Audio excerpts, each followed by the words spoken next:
এটা হলো প্রথম দিনের ঘটনা।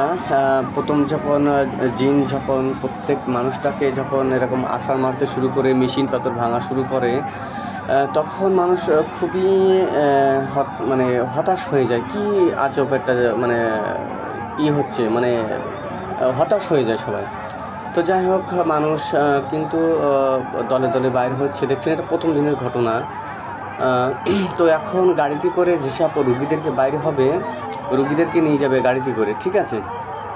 আর এই যে গাড়ি বের করছে দেখেন, এই গাড়িতে করে কিন্তু এখন নিয়ে যাবে, এর ভিতরে কিন্তু ভরা, ঠিক আছে। পিছনে কিন্তু আরও গাড়ি আছে, দেখেন আপনারা দৃষ্টি দেখেন, এই গাড়ির ভিতরে রুগী ভরা।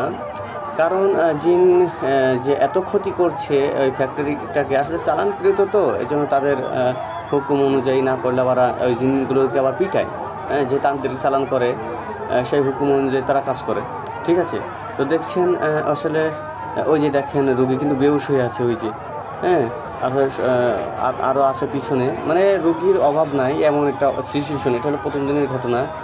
তো এই যে রুগী নিয়ে যাচ্ছে, আরেকটা পিছনে ওই যে প্রাইভেট কার আসতেছে।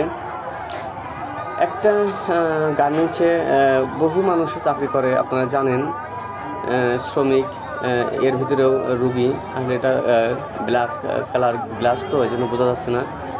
তো যাই হোক বন্ধুগণ, আপনারা সবাই দোয়া করবেন যেন এই ফ্যাক্টরিকে আল্লাহ পাক রব্বুল আলামিন হেফাজত করেন। এখনও পর্যন্ত সমাধান হয় নাই, প্রায় 7 থেকে 8 দিন হয়ে গেল, এখনও পর্যন্ত সমাধান হয় নাই, ঠিক আছে।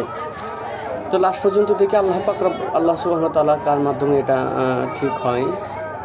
সম্মানিত বন্ধুগণ, আসলে জিনের আতঙ্ক অদৃশ্য জাতি, তারা যে এরকমভাবে আছাড় মারছে, এরকমভাবে মেশিন পাথর, মানে একটা মানুষ যেখানে একটা মেশিন 5-6 জনে চাকাইতে পারে না, গার্মেন্টসের মেশিনগুলো দেখছেন অনেক ওয়েট, সেখানে একটা মানুষ একটা আছাড় মানে মেশিন একা ওঠাচ্ছে, ফেলাই দিচ্ছে, ভেঙে ফেলাচ্ছে, এরকম একটা অবস্থা।